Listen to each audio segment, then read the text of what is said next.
कुठला business loss मध्ये जात नाही, फक्त त्याचं करण्याची जी पद्धत आहे ती वेगळी पद्धत असते आणि ती पद्धत काय आहे ते EFT मध्ये बघायला म्हणजे तुम्ही बघा की स्टेप बाय स्टेप कसं स्टार्ट करायचं, म्हणजे प्रोडक्ट फर्स्ट डे पासून प्रोडक्ट कसं निवडलं गेलं पाहिजे, जे निवडलंय ते योग्य आहे का नाहीये. माझं प्रोडक्ट आहे ते जरा वेगळं आहे, तो सो मला कॉन्फिडन्स नव्हता की माझं प्रोडक्ट एक्सपोर्ट मध्ये जाऊ शकतं.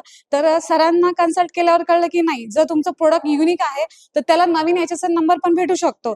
असं नाहीये की त्याचा HSN नंबर नाहीये तर तुम्ही ते एक्सपोर्टच नाही करू शकत.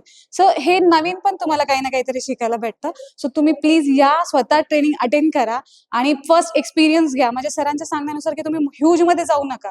स्टेप बाय स्टेप म्हणजे छोट्या छोट्या स्टेप घेतल्या की तुम्हाला चांगला बिझनेस भेटणार आहे.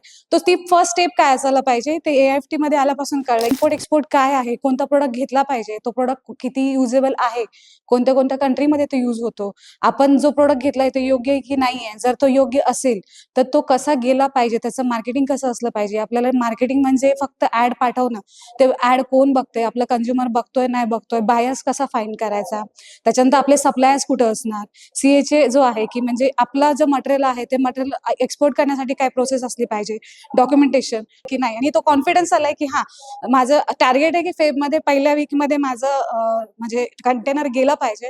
तर मला जर 100% शुअरन्स आहे की यांच्यासोबत जर मी टायअप केलं आणि प्रॉपर यांचा गायडन्स घेतला तर फेबमध्ये फर्स्ट वीकमध्ये माझा कंटेनर नक्की जाईल. सो तुम्ही या आणि तुम्ही पण नॉलेज घ्या आणि मग इम्पोर्ट एक्सपोर्ट चालू करा.